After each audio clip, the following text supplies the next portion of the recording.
أعوذ بالله من الشيطان الرجيم. بسم الله الرحمن الرحيم. أفتطمعون أن يؤمنوا لكم وقد كان فريق منهم يسمعون كلام الله ثم يحرفونه من بعد ما عقلوه وهم يعلمون. وَإِذَا لَقُوا الَّذِينَ آمَنُوا قَالُوا آمَنَّا وَإِذَا خَلَا بَعْضُهُمْ إِلَى بَعْضٍ قَالُوا أَتُحَدِّثُونَهُمْ بِمَا فَتَحَ اللَّهُ عَلَيْكُمْ لِيُحَاجُّوكُمْ بِهِ عِندَ رَبِّكُمْ أَفَلَا تَعْقِلُونَ.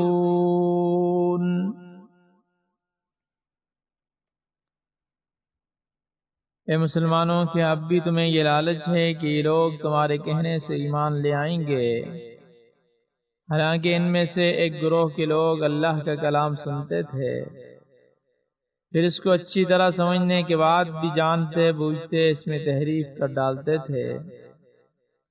اور جب یہ لوگ ان مسلمانوں سے ملتے ہیں جو پہلے ایمان لا چکے ہیں تو زبان سے کہہ دیتے ہیں کہ ہم بھی ایمان لے آئے ہیں، اور جب یہ ایک دوسرے کے ساتھ تنہائی میں جاتے ہیں تو آپس میں ایک دوسرے سے کہتے ہیں، کیا تم ان مسلمانوں کو وہ باتیں بتاتے ہو جو اللہ تعالیٰ نے تم پر کھولی ہیں، تاکہ یہ مسلمان تمہارے پروردگار کے پاس جا کر انہیں تمہارے خلاف دلیل کے طور پر پیش کریں؟ کیا تمہیں اتنی بھی عقل نہیں ہے؟ گزشتہ آیات میں بنی اسرائیل کی بہت سی برائیوں کا، ان کی خرابیوں کا، ان کی گمراہیوں کا تذکرہ ہو چکا ہے، اور پچھلی آیت میں اللہ تبارک و تعالی نے یہ بات بیان فرمائی تھی کہ بہت سی نشانیاں دیکھنے کے بعد بنی اسرائیل کے دل سخت ہو گئے، یہاں تک کہ پتھر بلکہ پتھروں سے بھی زیادہ سخت ہو گئے۔ فرمایا بعض دفعہ پتھر بھی فائدہ دے دیتا ہے، مگر یہ قوم تو ان پتھروں سے بھی بدتر ہے، اللہ تعالیٰ کے احکام سے غافل ہے۔ لیکن اللہ تعالیٰ ان کے اعمال سے غافل نہیں، ان کے سب کام اللہ کے علم میں ہیں۔ اور اس آیت میں بھی ان کی بعض دوسری خرابیوں کا ذکر ہے، لیکن یہاں پر مخاطب جو ہے وہ مسلمان ہیں۔ فرمایا کہ افتطمعون ان یؤمنوا لکم، اے ایمان والو کیا تم توقع رکھتے ہو کہ یہود تمہارے کہنے پر ایمان لے آئیں گے؟ فرمایا ایسا ہرگز نہیں، یہ بڑی بدبخت قوم ہے، یہ تمہاری بات کی ہرگز تصدیق نہیں کریں گے۔ یہ لوگ دین اسلام کو قبول کرنے کے لیے کبھی تیار نہیں ہوں گے۔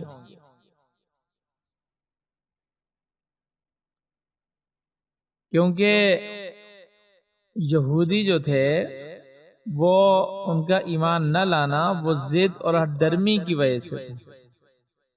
یہ لوگ انتہائی درجے کے متعصب، ضدی اور عنادی تھے، حیلہ ساز، فریب اور مکر و فریب والے لوگ تھے۔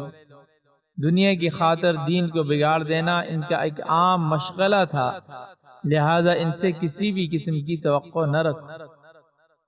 اور فرمایا کہ ان لوگوں کا حال تو یہ ہے، فَقَدْ كَانَ فَرِيقٌ مِّنْهُمْ يَسْمَعُونَ كَلَامَ اللَّهِ، ان میں سے بعض لوگ اللہ تعالیٰ کا کلام سنتے تھے، ثُمَّ يُحَرِّفُونَهُ مِن بَعْدِ مَا عَقَلُوهُ، پھر اسے سمجھنے کے باوجود بدل دیتے تھے، وَهُمْ يَعْلَمُونَ، اور وہ جانتے بھی تھے۔ یعنی ایک تو یہ نا کہ کوئی اس طرح کا کام کرنا پتہ نہیں ہے، سمجھ نہیں ہے، معلوم نہیں ہے، نہیں، یہ لوگ ایسے کام جانتے بوجھتے کرتے تھے، انہیں پتہ تھا وہ کیا کرتوت کر رہے ہیں، کیا سچ ہے کیا غلط ہے۔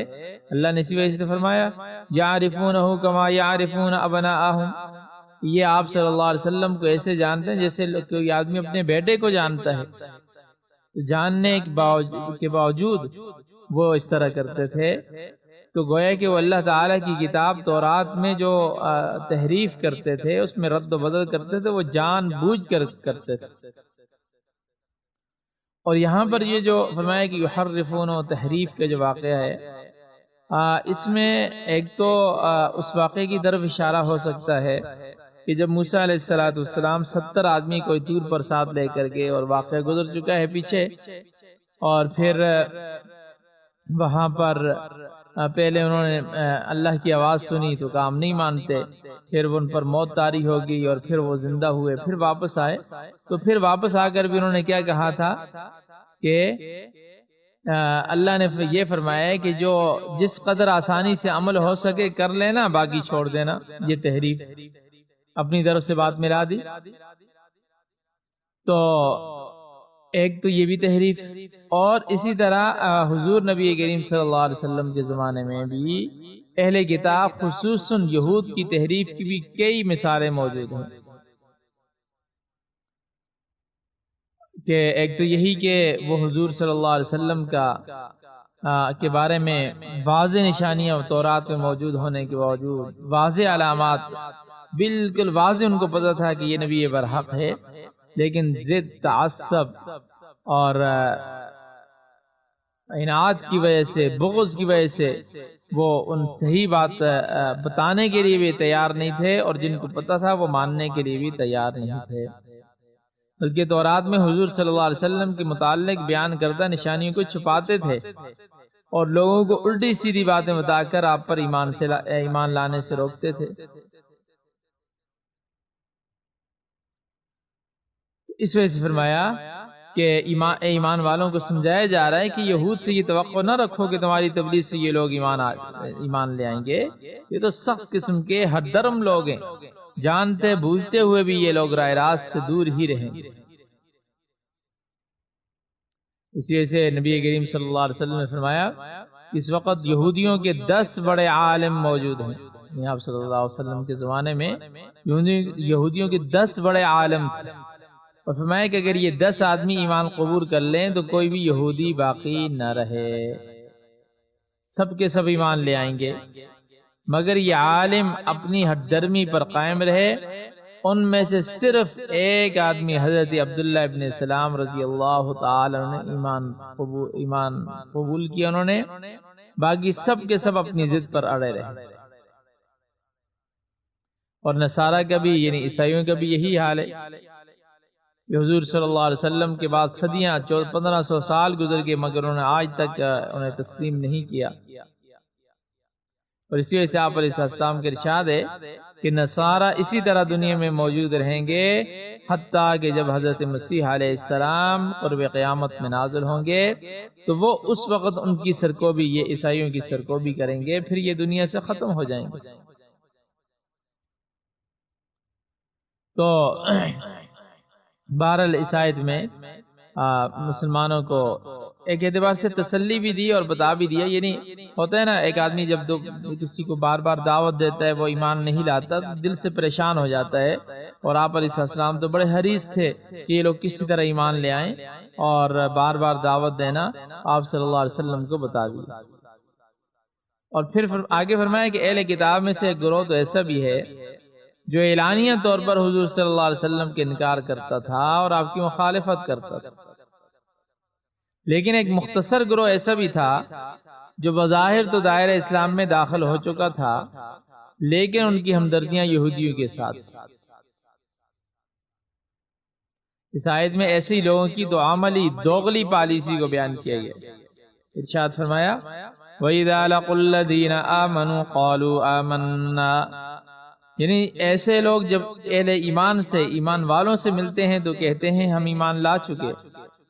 وَإِذَا خَلَا بَعْضُهُمْ إِلَى بَعْضٍ، اور جب یہ الگ ہوتے ہیں اہل ایمان کے علاوہ بعض دوسرے لوگوں کے ساتھ، یعنی جب آپس میں، تو آپس میں ہے نا سارے ایک جیسے، وہ آپس میں ملتے ہیں ایک دوسرے سے، تو قالوا کہتے ہیں أَتُحَدِّثُونَهُمْ بِمَا فَتَحَ اللَّهُ عَلَيْكُمْ، کیا تم مسلمانوں کو ایسی باتیں بتاتے ہو جو اللہ نے تم پر ظاہر کی ہیں؟ پتہ ہے اس کے نتیجہ کیا ہوگا؟ يُحَاجُّوكُمْ بِهِ عِنْدَ رَبِّكُمْ، یہ مسلمان اللہ تعالیٰ کے ہاں اس بات میں تمہارے ساتھ جھگڑا کر دیں گے، جھگڑا کریں گے۔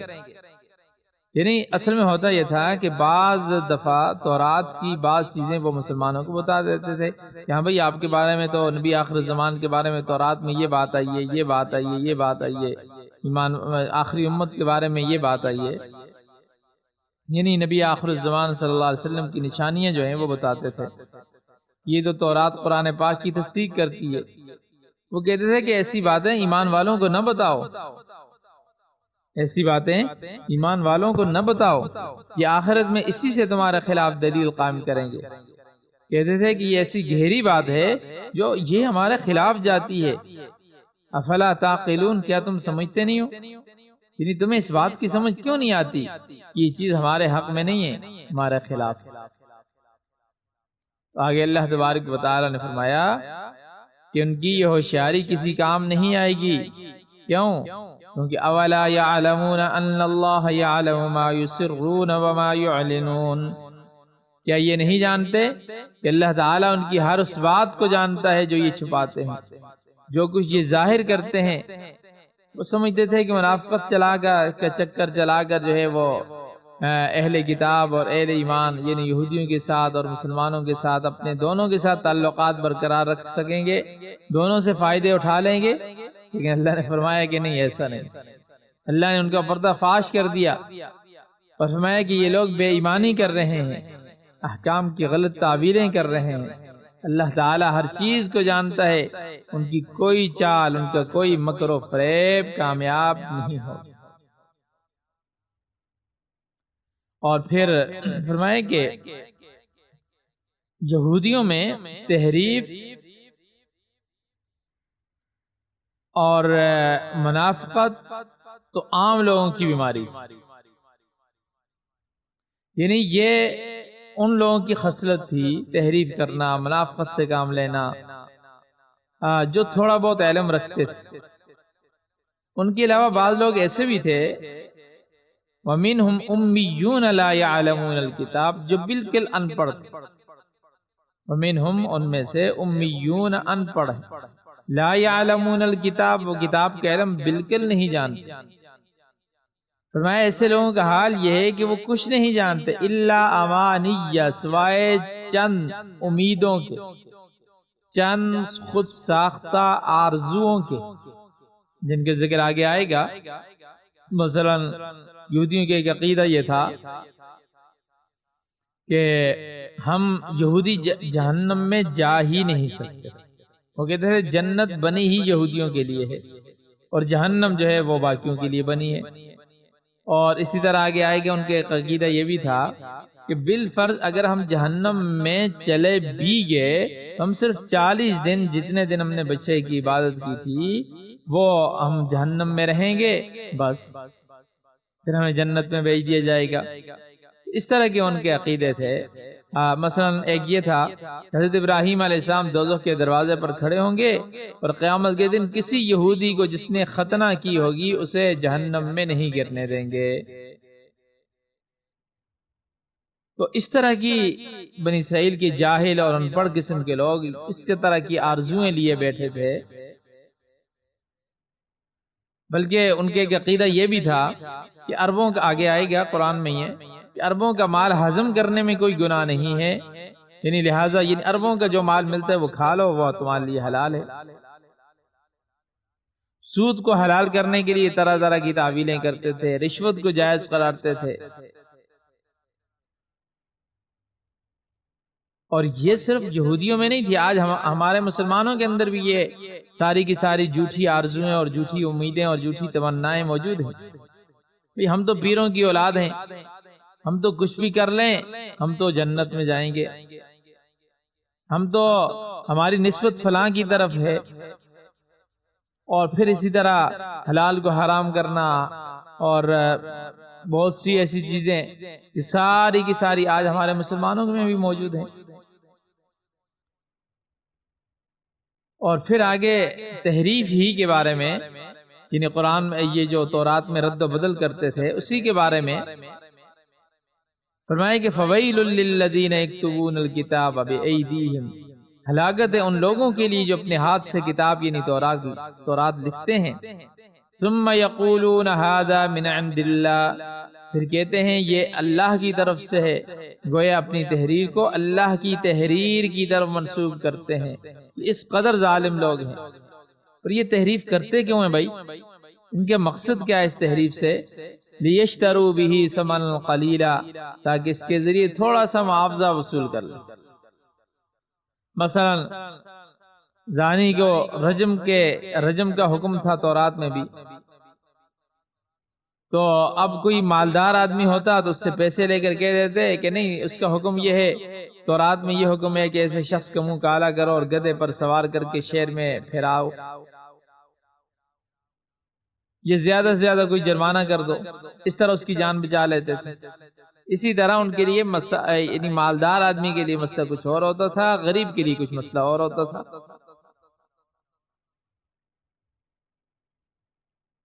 تو یہ یعنی مقصد یہ تھا کہ ہمیں تھوڑا سا پیسہ مل جائے۔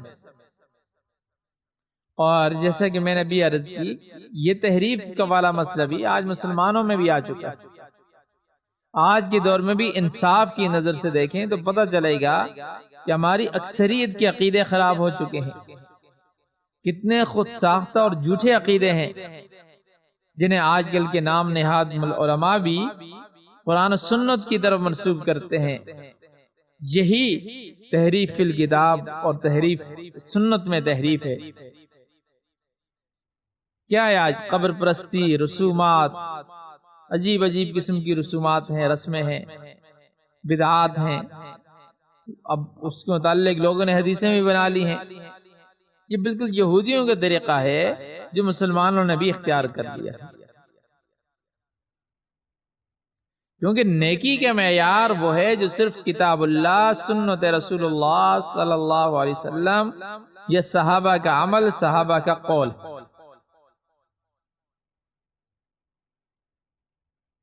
تو بہرحال ان کے یہ تھا کہ وہ یعنی تحریف کرتے تھے تاکہ تھوڑے سے پیسے مل جائیں۔ تو فرمایا کہ فویل، تھوڑے سے اس وجہ سے کہا، تھوڑے سے مراد یہ نہیں ہے کہ وہ لیتے تھوڑے تھے، نہیں، تھوڑے اس وجہ سے کہا کہ اللہ کے ایک حکم کے بارے میں کے مقابلے میں ساری دنیا، کسی کو ساری دنیا کے مال و دولت بھی مل جائے نا، اس کی کوئی حیثیت نہیں ہے، وہ تھوڑا ہی ہے۔ اس سے فرمایا کہ فویل لہم مما کتبت ایدیہم، بس ہلاکت ہے ان لوگوں کے لیے جنہوں نے اپنے ہاتھوں سے لکھا، یعنی خود لکھ کر اسے اللہ تعالیٰ کی طرف منسوب کیا۔ اور وَوَيْلٌ لَّهُم مِّمَّا يَكْسِبُونَ، اور ہلاکت ان کے لیے جو انہوں نے کمایا، یعنی غلط فتوے دے کر، غلط مسئلے بتا کر اور تحریف کر کے جو دنیا میں انہوں نے کمائی کی، وہ ان کے لیے باعث ہلاکت ہے۔ ظاہر سی بات ہے، اگر حلال کی بجائے حرام کمایا ہے اور حرام کھایا ہے، اس کی قسمت میں تباہی ہی آئے گی دنیا اور آخرت میں۔ تو یہ بنی اسرائیل کے بارے میں تھا، اور اس کے بعد بھی ان کے جو باطل عقائد، غلط عقائد ان کی تفصیل آ رہی ہے، اور جو ان کی اور باتیں ہیں وہ آ رہی ہے۔ تو آج کے لیے یہاں تک، ابھی ہم ترجمہ دیکھتے ہیں انشاءاللہ۔ افتطمعون، پھر کیا تم توقع رکھتے ہو، ان یؤمنوا، کہ وہ مان لیں گے، لکم تمہارے لیے، فقد کان، اور تھا، فریق نے ایک جماعت، منہم ان میں سے، یسمعون، وہ سنتے تھے، کلام اللہ، اللہ کا کلام، ثم پھر یحرفونہ، پھر بدل ڈالتے ہیں، من بعد، اس کے بعد، ما عقلوہ، جو انہوں نے سمجھ لیا، وہم، اور وہ، یعلمون، جانتے ہیں۔ وَإِذَا، اور جب، لَقُوا الَّذِينَ، ملتے ہیں جو لوگ، آمنوا، ایمان لائے، قالوا، کہتے ہیں، آمنا، ہم ایمان لائے، وَإِذَا، اور جب، خلا، اکیلے ہوتے ہیں، بعضهم، ان کے بعض، الی بعض، بعض کے پاس، قالوا، کہتے ہیں، اتحدثونہم، کیا تم بتلاتے ہو انہیں، بما فتح اللہ، جو ظاہر کیا اللہ نے، علیکم، تم پر، یحاجوکم، تاکہ وہ حجت لائیں، بھی، اس کے ذریعے، عند ربکم، تمہارے رب کے سامنے، افلا تعقلون، کیا تم سمجھتے نہیں، اولا، کیا، یعلمون، نہیں وہ جانتے، ان اللہ، کہ اللہ، یعلم، جانتا ہے، ما یسرون، جو وہ چھپاتے ہیں، وما یعلنون، اور جو وہ ظاہر کرتے ہیں، ومنہم، اور ان میں، امیون، ان پڑھ، لا یعلمون، وہ نہیں جانتے، کتاب، کتاب، الا، مگر،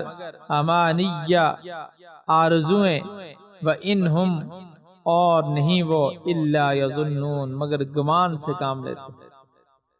فویل پس ہلاکت ہے، خرابی ہے، للذین ان لوگوں کے لیے یکتبون جو لکھتے ہیں کتاب بِأَیْدِیہم اپنے ہاتھوں سے، ثم پھر یقولون کہتے ہیں ھذا یہ من عند اللہ اللہ کی طرف سے، لیشتروا بہ تاکہ اس کے ذریعے وہ حاصل کریں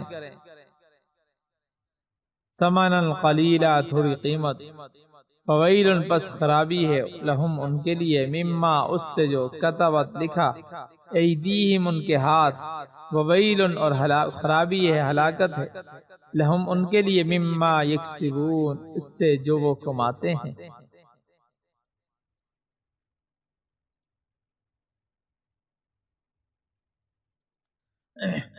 افتطمعون ان یؤمنوا لکم وقد کان فریق منہم یسمعون کلام اللہ، مسلمانوں کے اب بھی تمہیں یہ لالچ ہے کہ یہ لوگ تمہارے کہنے سے ایمان لے آئیں گے، حالانکہ ان میں سے ایک گروہ کے لوگ اللہ کا کلام سنتے ہیں ثم یحرفونہ من بعد ما عقلوہ وہم یعلمون، اور پھر جاننے کے باوجود جانتے بوجھتے اس میں تحریف کر ڈالتے ہیں۔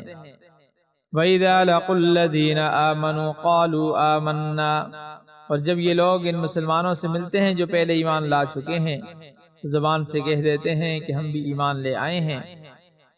وَإِذَا خَلَا بَعْضُهُمْ إِلَى بَعْضٍ، اور جب ایک دوسرے کے ساتھ تنہائی میں جاتے ہیں قَالُوا وَتُحَدِّثُونَهُمْ بِمَا فَتَحَ اللَّهُ عَلَيْكُمْ، تو کہہ دیتے ہیں تو آپس میں ایک دوسرے سے کہتے ہیں کہ کیا تم ان مسلمانوں کو وہ باتیں بتاتے ہو جو اللہ نے تم پر کھولی ہیں، لِيُحَاجُّوكُمْ بِهِ عِنْدَ رَبِّكُمْ، تاکہ یہ مسلمان تمہارے پروردگار کے پاس جا کر انہیں تمہارے خلاف دلیل کے طور پر پیش کریں۔ افلا تعقلون، کیا تم اتنی بھی عقل نہیں رکھتے؟ اولا يعلمون ان اللہ يعلم ما يسرون وما يعلنون، کیا یہ لوگ جو ایسی باتیں کرتے ہیں یہ نہیں جانتے کہ اللہ کو ان ساری باتوں کا خوب علم ہے جو وہ چھپاتے ہیں اور جو وہ ظاہر کرتے ہیں۔ ومنهم امیون لا يعلمون الكتاب الا امانی وانهم الا يظنون، اور ان میں سے کچھ لوگ ان پڑھ ہیں جو کتاب یعنی تورات کا علم نہیں رکھتے، البتہ کچھ آرزویں پکائے بیٹھے ہیں، ان کا کام بس یہ ہے کہ وہم و گمان باندھتے رہتے ہیں۔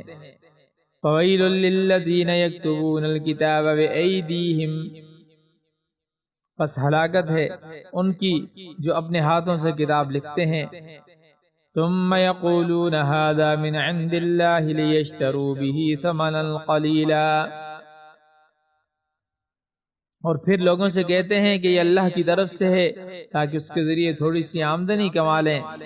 فَوَيْلٌ لَّهُم مِّمَّا كَتَبَتْ أَيْدِيهِمْ وَوَيْلٌ لَّهُم مِّمَّا يَكْسِبُونَ، بس تباہی ہے ان لوگوں پر اس لکھنے کی وجہ سے جو ان کے ہاتھوں نے لکھی، اور تباہی ہے ان پر اس آمدنی کی وجہ سے جو وہ کماتے ہیں۔ صدق اللہ العظیم۔